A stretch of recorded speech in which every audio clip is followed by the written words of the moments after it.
अगला प्रश्न देखते हैं। जो नेत्र निकट स्थित वस्तुओं को साफ नहीं देख सकता उस नेत्र में होता है। निकट स्थित वस्तु मतलब निकट के साफ नहीं देखता है और दूर की वस्तु को साफ देखता है तो दूर दृष्टि दोष। पहले ही समझ गए हैं, दोबारा ये प्रश्न रिपीट हो गया है। दूर दृष्टि दोष इसका सही उत्तर हो जाएगा। अगला प्रश्न, किसी कोलाइडी विलयन में निलंबित कणों से प्रकाश के प्रकीर्णन को कहा जाता है। कोलाइड की यहाँ बात हो रही है, क्या कहा जाता है? तो वायुमंडलीय प्रभाव नहीं होता है, किंडल प्रभाव। ये किंडल प्रभाव नहीं, कुछ नहीं है, क्विंटल भी भुलवाने के लिए दिया है, सबसे उचित है टिंडल प्रभाव। टिंडल इफेक्ट बोलते हैं इसको, कोलाइड के साथ टिंडल इफेक्ट प्राप्त होता है। तो ये इसका सही उत्तर हो जाएगा क्या? टिंडल। ये किंडल क्विंटल ये सब भुलवाने के लिए दिया गया है, सही विकल्प हो जाएगा इसका सी।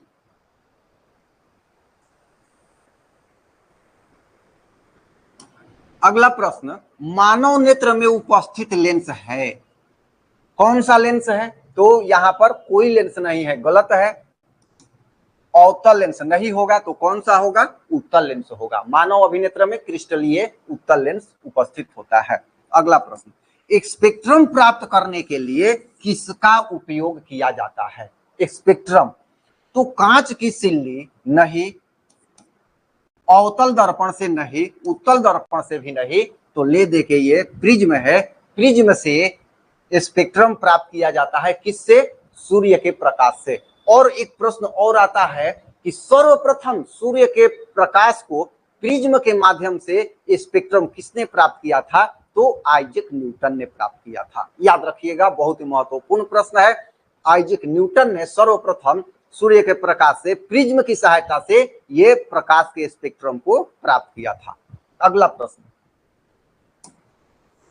प्रश्न है, स्पेक्ट्रम में किस रंग की किरण का विचलन अर्थात झुकाव कम होता है? यहाँ कम झुकाव की बात हो रही है, तो कम झुकाव उसी का होगा जिसका वेवलेंथ अर्थात तरंगदैर्घ्य अधिक होगा। आइए देखते हैं, लाल, तो लाल रंग का तरंगदैर्घ्य सबसे अधिक होता है तो इसका झुकाव सबसे कम होगा, तो यही विकल्प इसका सही हो जाएगा। अगला प्रश्न, सूर्योदय और सूर्यास्त के समय सूर्य लाल दिखाई पड़ता है। एनसीईआरटी रक्ताभ लिखता है, रक्ताभ दिखाई पड़ता है क्योंकि वायुमंडल के कण अब आगे लाल रंग को बहुत अधिक प्रकीर्णित करते हैं, ये गलत है।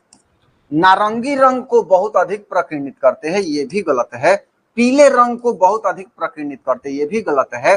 और नीले रंग का बहुत अधिक प्रकीर्णन होता है, तो नीला रंग बहुत अधिक प्रकीर्णित हो जाता है, इसीलिए सूर्योदय या सूर्यास्त के समय सूर्य हमें रक्ताभ अर्थात लाल दिखाई पड़ता है। एनसीईआरटी में अंतिम पेज के पहले स्पष्ट इसकी व्याख्या दी गई है।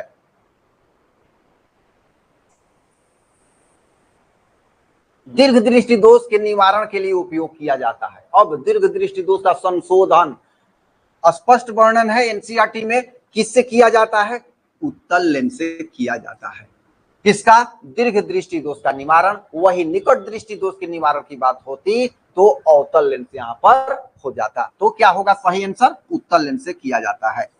अगला प्रश्न, प्रिज्म से प्रकाश की कौन सी परिघटना होती है? प्रिज्म से जब श्वेत प्रकाश गुजरती है तो कौन सी परिघटना होती है? परावर्तन, अपवर्तन नहीं होता है, वर्ण विक्षेपण की परिघटना होती है। ये वर्ण विक्षेपण की परिघटना क्या है? अर्थात श्वेत प्रकाश का 7 रंगों में विभाजित हो जाना वर्ण विक्षेपण की परिघटना है, और इसे प्राप्त होने वाले 7 वर्ण को स्पेक्ट्रम के नाम से जाना जाता है। तो वर्ण विक्षेपण, ये सही इसका आंसर हो जाएगा। अगला प्रश्न,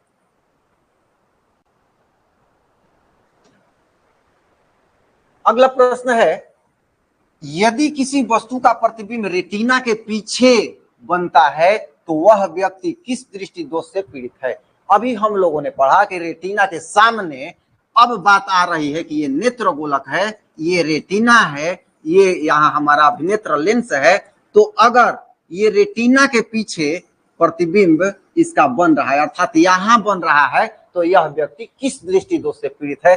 फिगर देखिएगा एनसीईआरटी बुक पर, जब दीर्घ दृष्टि दोष और निकट दृष्टि दोष का संशोधन दिया गया है वहां स्पष्ट है, लिखा हुआ है तो कौन सा हो जाएगा? ये हो जाएगा दूरदृष्टि दोष। ये दूरदृष्टि दोष अर्थात इसमें नेत्र गोलक एक तरह से छोटा हो गया या अभिनेत्र लेंस पतला हो गया। ये दोनों है, तो दोनों किसका गुण है? दीर्घ दृष्टि दोष।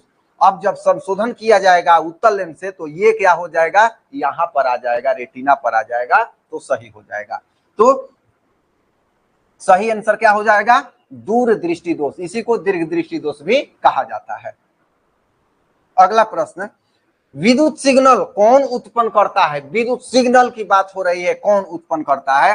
तो जब यहां से प्रकाश जाता है, ये प्रतिबिंब प्रकाश के रूप में रेटिना पर पड़ता है, तो रेटिना में जो फोटो रिसेप्टर होते हैं वो प्रकाश को किस तरंग में बदल देते हैं? तो विद्युत सिग्नल में बदल देते हैं। तो क्या हो जाएगा? यहाँ परितारिका नहीं होगा, प्रकाश सुग्राही होते हैं, यही विद्युत सिग्नल उत्पन्न करते हैं और दृक् तंत्रिका के माध्यम से मस्तिष्क को भेज देते हैं। वहां विश्लेषण के पश्चात हम किसी वस्तु को देख पाते हैं। तो कौन सा विकल्प हो जाएगा? विद्युत सिग्नल कौन उत्पन्न करता है? प्रकाश सुग्राही, फोटो रिसेप्टर।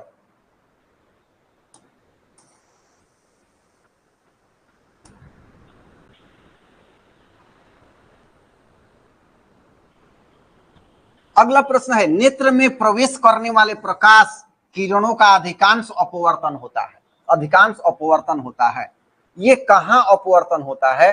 तो ये होता है कार्निया के बाहरी पृष्ठ पर। मतलब कार्निया में इसका अधिकांश भाग का अपवर्तन हो जाता है। तो कहां होता है? ये कार्निया के बाहरी पृष्ठ पर। ये इसका सही उत्तर हो जाएगा।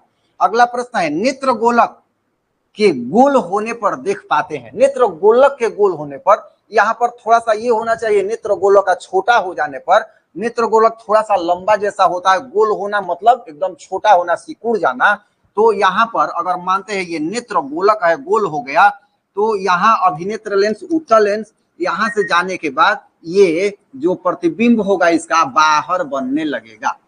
रेटिना के क्या बनेगा? ये रेटिना है तो रेटिना के बाहर बन जाएगा। ये स्थिति उत्पन्न होगी प्रश्न के अनुसार। तो अब क्या होगा? तो जब बाहर बनेगा तो क्या होगा? अभी अभी हम लोगों ने समझा कौन सा दृष्टि दोष होगा? तो दूरदृष्टि दोष होगा। यहाँ पर क्या होगा? दूरदृष्टि दोष हो जाएगा। अगला प्रश्न है, निकट दृष्टि दोष उत्पन्न होने के क्या कारण है? तो निकट दृष्टि दोष उत्पन्न होने के कारण है, विकल्प दिया है अभिनेत्र लेंस की वक्रता बढ़ जाना, फिर दिया है अभिनेत्र लेंस की वक्रता घट जाना, फिर दिया है नेत्र गोलक की लंबाई घट जाना, और फिर दिया है सभी कथन सत्य है। तो देखिए, निकट दृष्टि दोष, ये जो निकट दृष्टि दोष होता है, अगर यहाँ इसको हम अभिनेत्र लेंस यहाँ मानते हैं कि यहाँ अभिनेत्र लेंस है और ये क्या है? ये रेटिना है, तो निकट दृष्टि दोष में ये जो है यहाँ सामने, यहाँ पर ये प्रतिबिंब इसका सामने बनने लगता है निकट दृष्टि दोष में। तो जब निकट दृष्टि दोष में सामने बनने लगता है, मतलब ये जो लेंस है मोटा हो गया है।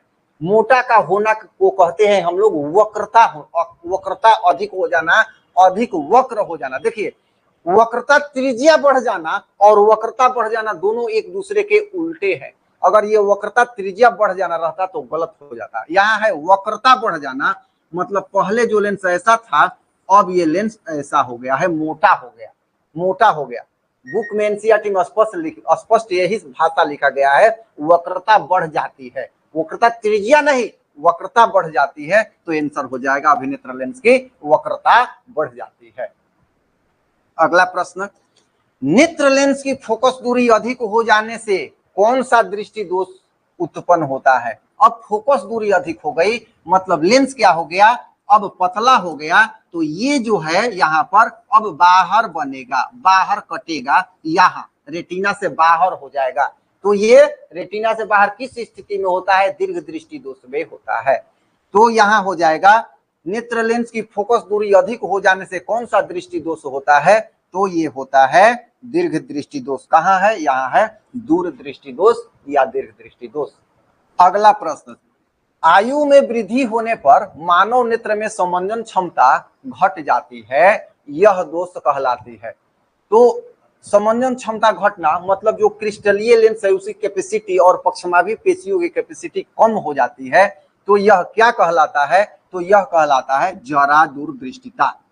जरा दूरदृष्टिता कहलाता है, जिसमें समन्वय क्षमता अभिनेत्र की घट जाती है। अगला प्रश्न है, रेटिना प्रकाश को परिवर्तित करता है। तो रेटिना प्रकाश को विद्युत सिग्नल में परिवर्तित करता है। जो प्रकाश सुग्राही होते हैं वही विद्युत सिग्नल में प्रकाश को परिवर्तित करते हैं। तो यहाँ रेटिना प्रकाश को परिवर्तित करता है किसमें? विद्युत सिग्नल में, और यही सिग्नल दिक् तंत्रिका के माध्यम से मस्तिष्क तक चला जाता है। अगला प्रश्न,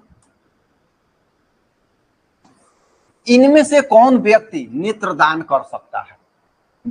यहां दिया हुआ है संक्रामक रोग से पीड़ित व्यक्ति, मधुमेह का रोगी, दमे का रोगी, बी एवं सी दोनों। तो याद रखिए, जो व्यक्ति संक्रामक रोग से पीड़ित है वह नेत्रदान नहीं कर सकता है। बाकी अस्थमा अर्थात दमा, मधुमेह इत्यादि से जो ग्रसित व्यक्ति है वे अपने नेत्रदान कर सकते हैं। तो यहाँ आंसर कौन सा हो जाएगा? डी, जिसमें दिया है बी एवं सी दोनों। बी में क्या है? मधुमेह का रोगी भी नेत्रदान कर सकता है और दमे का रोगी भी नेत्रदान कर सकता है। तो इसका सही आंसर क्या हो जाएगा? डी हो जाएगा, बी एवं सी दोनों। अगला प्रश्न, अभिनेत्र लेंस की फोकस दूरी में परिवर्तन किया जाता है।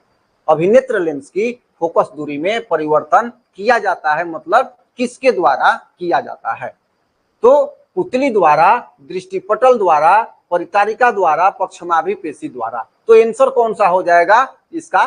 पक्षमाभि पेशी द्वारा। अभिनेत्र लेंस की फोकस दूरी पक्षमाभि पेशियों के द्वारा ही उसे दबाकर मोटा किया जाता है अथवा खींचकर पतला किया जाता है। तो ये आंसर हो जाएगा सी।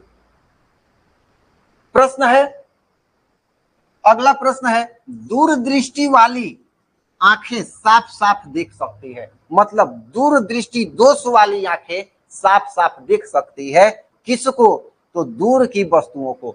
दूर की वस्तुओं को साफ साफ देख सकती है, नजदीक की वस्तुओं को साफ नहीं देख पाती है। तो उसे क्या कहते हैं? दूरदृष्टि दोष। यहाँ सुनने में उल्टा लगता है, जो स्टूडेंट पढ़ा है उसको समझ में आ रहा होगा कि दूरदृष्टि में क्या होता है? दूर की वस्तु को साफ देखते हैं, नजदीक की वस्तु को साफ नहीं देख पाते हैं। जबकि निकट दृष्टि दोष में होता है, निकट की वस्तु को साफ देखते हैं और दूर की वस्तु को साफ नहीं देखते हैं। तो इस तरह से 50 प्रश्नों का कलेक्शन हम लोगों का समाप्त हुआ। वीडियो में कमेंट के माध्यम से अवश्य बताइएगा कि आपको वीडियो कैसा लगा, समझ कैसी लगी। अगर कुछ परिवर्तन होना है, करना है इसमें आपको, तो आप सुझाव भी दे सकते हैं। आज के इस वीडियो में इतना ही। फिर अगले वीडियो में अगले चैप्टर टेस्ट के साथ हम लोग उपस्थित होंगे। धन्यवाद।